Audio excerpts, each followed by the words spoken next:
Assalamualaikum warahmatullahi wabarakatuh. Alhamdulillah, alhamdulillahi rabbil alamin.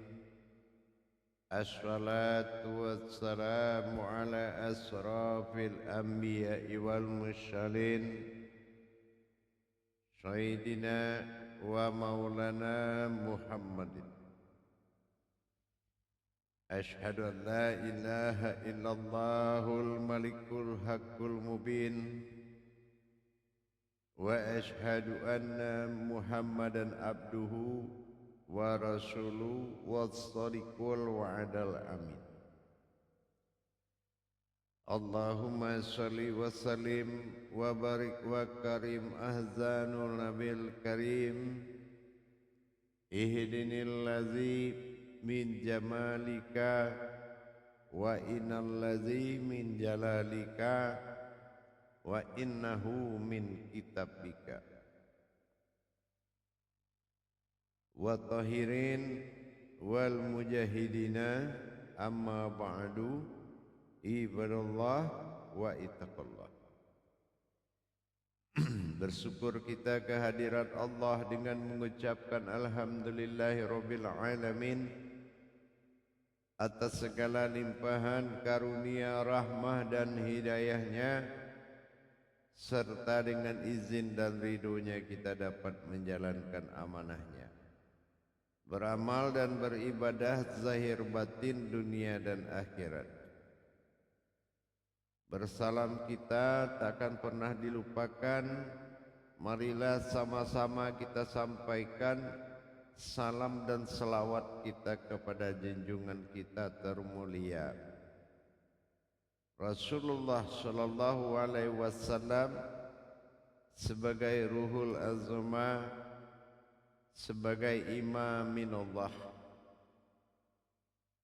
yang insya Allah selalu menjadi wasilah bagi umat dalam menentukan ketuhanan pada dirinya. Atasnya kalimahnya kita kalamkan dengan Allahumma sholli ala sayyidina Muhammad wa ala alihi sayyidina Muhammad. Alhamdulillah, bertemu lagi dengan saya Guru Mursyid Syekh Nur Muhammad Buya Irwan Maulana Al-Khalidi, tentunya Pasaman, Sumatera Barat, Indonesia, yang insya Allah dalam makom majelis zikir ma'rifatullah dalam naungan Yayasan Islam Hidayatul Mubarakah, tepatnya pada makom syiar kita, wadah syiar kita YouTube Buya Pasaman Timur, yang insya Allah selalu berbagi demi meningkatkan iman dan takwa kepada Allah. Para hadirin dan hadirat jamaah kaum muslimin dan muslimat rahimakumullah. Pada waktu dan kesempatan pertemuan ini saya akan menyampaikan berbagi ilmu dan wawasan tentang sebuah pentingnya mengenal hakiki dan hakikatnya yang disebut dengan hidayah. Banyak kita mendengar, melihat, menyaksikan bahwasanya di dalam setiap perbuatan yang sangat mulia yang dilakukan oleh umat terhadap Tuhan Allah, yaitu mengharapkan dapatnya hidayah. Sebetulnya paham enggak kita apa yang dikatakan dengan hidayah? Tahu enggak kita yang kita harapkan itu hidayah? Apakah hidayah itu datang? Apakah hidayah itu diturunkan? Atau hidayah itu terjadi sendiri? Atau seperti apa yang dikatakan hidayah? Secara hakikat sudah pasti peninjauannya secara hakikat. Selagi hidayah itu adalah bukan sebuah ketentuan umat. Hidayah itu bukan sebuah pencarian. Hidayah itu adalah sebuah pemberkahan. Kalau kita dalam melaksanakan tugas kerohanian kepada Allah,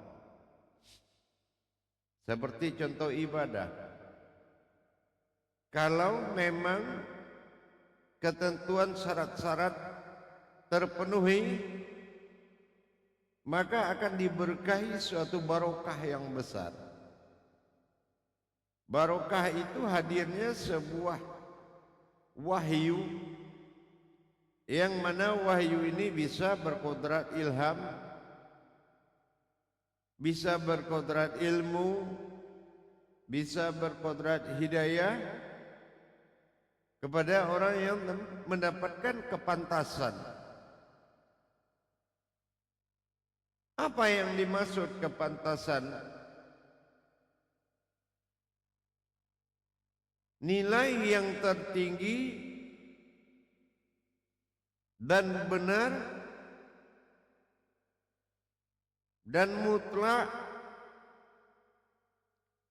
itu adalah salah satu syarat yang penuh dalam menjalankan nilai hakikatnya, ibadahnya. Kalau kita sholat,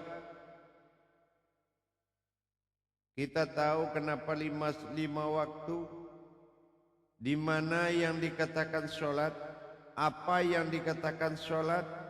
Kalau waktunya kita semua kenal, tapi belum tentu kita kenal waktu, tapi kenal sholatnya. Paham mengenali takbir, berbeda mengangkat tangan dengan mengangkat takbir. Tahu apa itu ruku, tapi tidak rasa membungkuk. Kalau kita ruku, tapi masih berasa kita membungkuk, itu bukan ruku namanya, membungkuk. Kalau ruku itu memiliki nilai, memiliki kauli.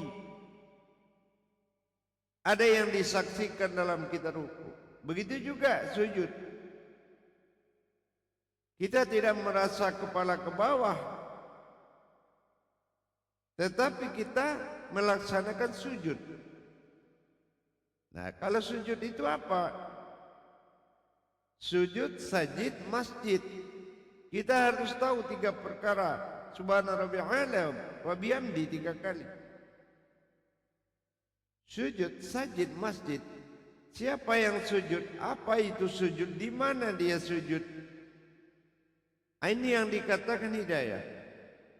Apabila kita sudah melaksanakan, memahami dan menikmati, menyaksikan apa yang dikerjakan, maka lahir sebuah hidayah. Arti hidayah itu apa? Hidup, datang sebuah aras, sebuah hayat, diberikan nilai hidup, diberkahi dengan hidup, datangnya hidup. Siapa hidup? Hidup adalah batinnya Allah. Kenaikan derajat, wujud dari derajat. Sedangkan kita berbuat amal buruk, nanti di yaumil mahsyar kita akan bertemu dengan orang-orang yang mukanya buruk. Kita berbuat baik, kita akan bertemu dengan orang-orang yang mukanya baik, bagus, gagah-gagah, cantik-cantik. Itu amal, amal saja sudah berbentuk. Bagaimana dengan hidayah? Hidayah ini muncul sebagai diri wahyu yang menyelamatkan kita.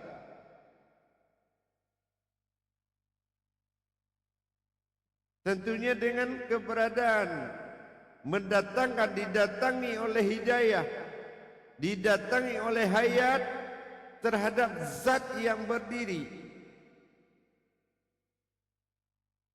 Hayat kita lihat dari hijaiyahnya, hayat ada ha kasrah, alif kasrah i, dal memperjalankan pada zat. Nyatalah hidayah Allah. Sudahkah yang dipanggil yang melaksanakan mengerti dengan makna, maka tumbuhlah ilham, tumbuhlah wahyu menjadi sesosok diri, dinamakan dengan hidayah. Kalau inilah martabat, timbul martabat, timbul derajat dengan kita memenuhi syarat hakikat dalam menjalankan perintah ibadah. Ibadah sudah pasti itu hakikat, marhalah muqarabah, perbuatan hakikat kerohanian. Maka kita mendapatkan hidayah tadi.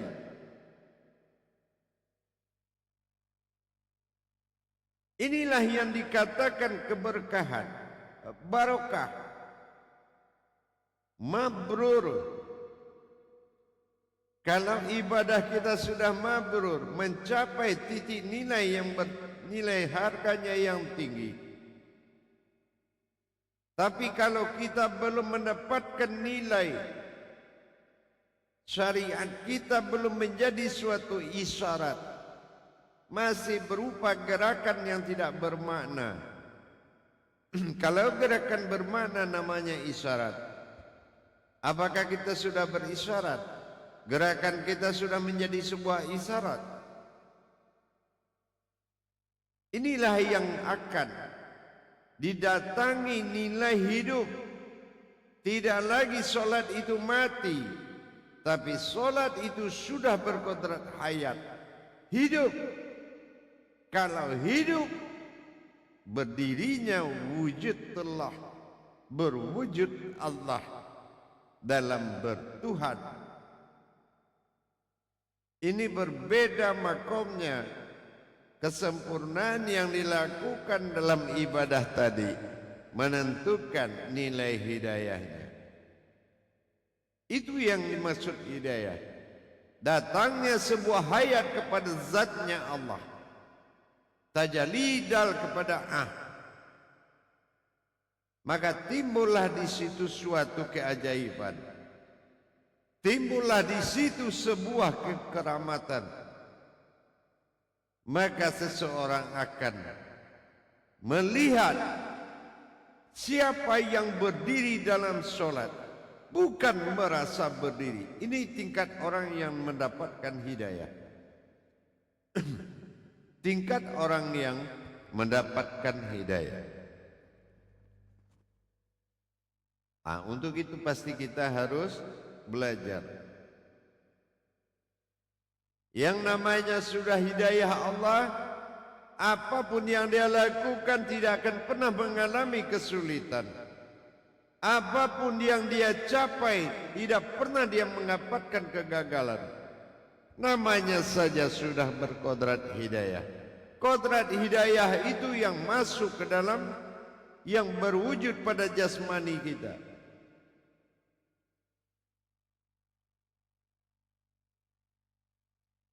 Sampai-sampai dalam nilai hakikat itu pun diperhitungkan. Dia berjalan, kodrat dari hidayah itu memiliki adab-adab. Dia mau mandi, kodrat dari hidayah itu ada adab mandinya. Dia mau makan, ada adab makannya, karena dia adalah sebuah wujud yang termulia. Inilah wujud. Jadi kodrat zahir bagi kita ini adalah si baharu yang menampung hasil dari pekerjaan rohani kita dizahirkan. Makanya dikatakan zahiru 'alal batinu. Zahir itu memperlihatkan yang batin. Itulah gunanya zahir. Kalau yang batin kita sudah mencapai hidayah dalam perbuatan ibadah rohani kepada Allah, maka jasad itu adalah penampakan dari diri hidayah. Kalau hidayah itu nilainya, martabatnya adalah nilai wujud bagi Allah. Hidayah itu dia selalu mendapatkan penghormatan, kemuliaan yang telah disiapkan untuknya.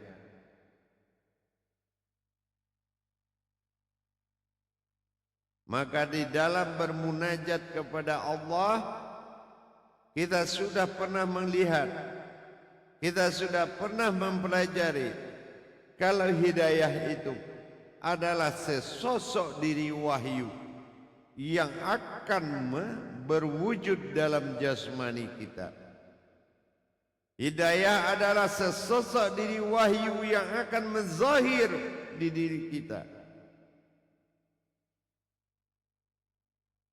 Inilah yang diharapkan oleh semua umat. Tapi kalau dia belum melakukan kesempurnaan, belum memenuhi syarat hakikat di dalam setiap perintah ibadah, lebih besar baginya nilai syariatnya daripada nilai hakikatnya, maka dia belum bisa mencapai hidayah. Dia belum bisa mewujudkan hidayah. Hidayah belum bisa berwujud pada zahirnya. Dikenakan apa? Dikenakan tidak sempurnanya ilmu hakikatnya, tidak sempurnanya hakikat yang dia lakukan. Perwujudan adalah permaujudan bagi sifat maujud, tapi wujud adalah menentukan siapa yang berwujud.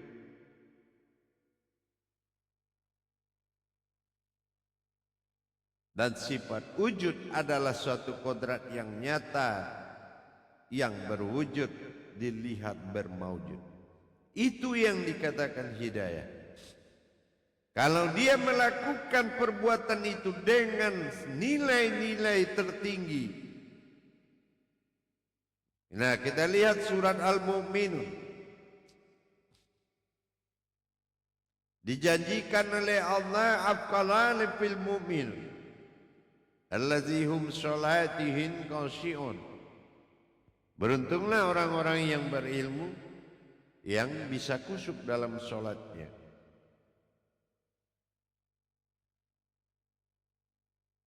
Orang-orang berilmu kata Allah inilah yang dicapai terlebih dahulu. Jangan kita mengharap ibadah, jangan kita mengharapkan hidayah tanpa memiliki diri berilmu. Kalau diri memang belum berilmu, tidak mungkin hidayah itu ada. Hidayah itu adalah marwah dari sebuah ilmu. Itu yang dikatakan hidayah. Tajalli hayat kepada zatnya Allah atau zahir yang terlihat. Apakah hayat ini sudah bertajalli dan nyata zahir Allah yang berdiri? Kodrat yang dimaksud, nilai dari kodrat tersebut yang diiradat atau dikehendaki oleh Allah. Karena semuanya harus terhimpun berupa ilmu. Bukan dilihat siapa yang beribadah, tapi dilihat kodratnya apa yang beribadah. Kodrat apa yang dia pakai beribadah. Ini yang menentukan hidayah. Tajalli hayat kepada zat Allah, disitulah berdirinya kodrat wahyu.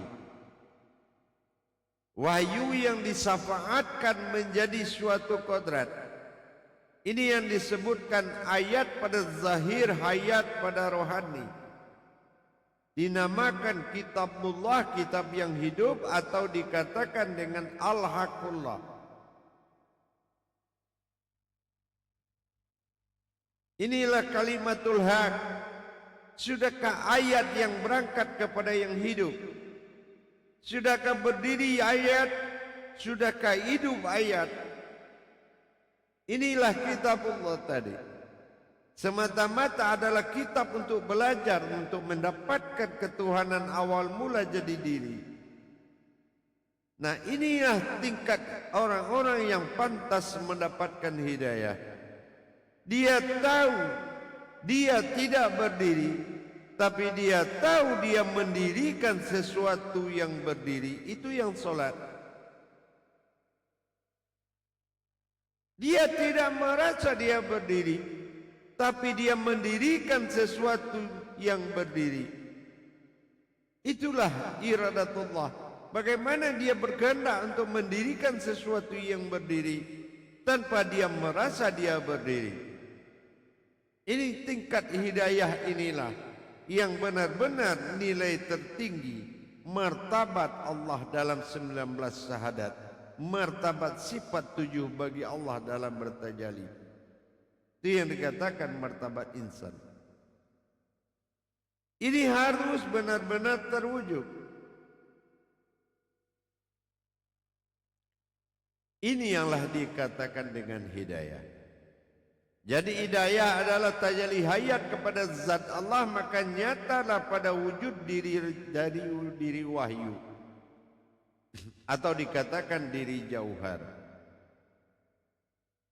Tingkatan dan tuntutan diri jauhar, diri wahyu itu sangat benar-benar harus mencapai tingkat sempurna dalam melaksanakan perintah hakikat yang harus didirikan.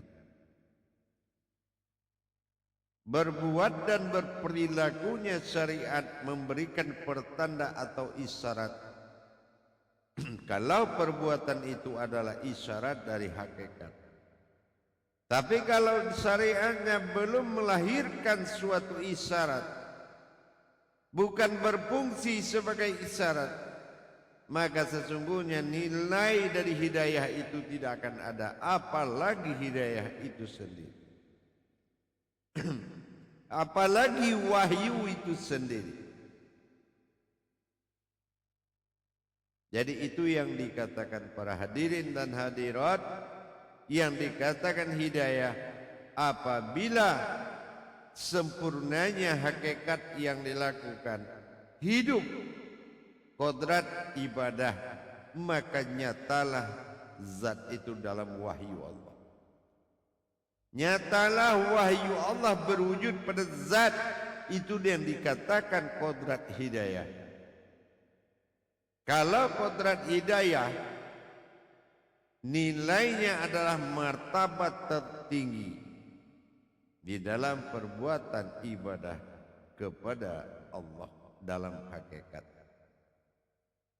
Apalagi kita melaksanakan tingkat syirik dalam tajalli tauhid ilahiyah, tauhid ghaibiyah, dalam kemusliman mutakin, dalam kemusliman arifin, lebih-lebih lagi hidayah itu akan menjadi suatu kitabullah yang nyata, ayat yang hayat. Bagaimana ayat itu hayat di diri, maka kodrat itu dikatakan kodrat hidayah. Jadi setiap ibadah itu pasti dia menjadikan sebuah hidayah. Hidayah itu adalah wujud wahyu hayatnya Allah yang akan diwujudkan dalam penampakan zahir musyati. Insyaallah mudah-mudahan dengan kita mengerti apa itu hidayah, hakikat dan sirnya hidayah, sesungguhnya tajalli hayat. Kita mampu membuat solat itu hidup, kita mampu membuat kodrat itu hidup, kita mampu melihat pandangan itu menjadikan hidup, dan kita mampu merasakan hidup. Inilah hidayah. Insya Allah. Mudah-mudahan berkah. Tingkatkan ibadah kita. Tingkatkan martabatnya. Insya Allah semuanya dari aku untuk aku. Insya Allah. Itulah kalam Tuhan. Jangan kau lihat siapa yang beribadah, tapi kamu lihatlah ibadah itu adalah wujud itu sendiri. Alhamdulillah. Mudah-mudahan bisa bermanfaat buat kita bersama. Barakallahu ya Karim ya Rahman ya Rahim. Akhirul kalam. Wabillahi taufiq wal hidayah. Wassalamualaikum warahmatullahi wabarakatuh.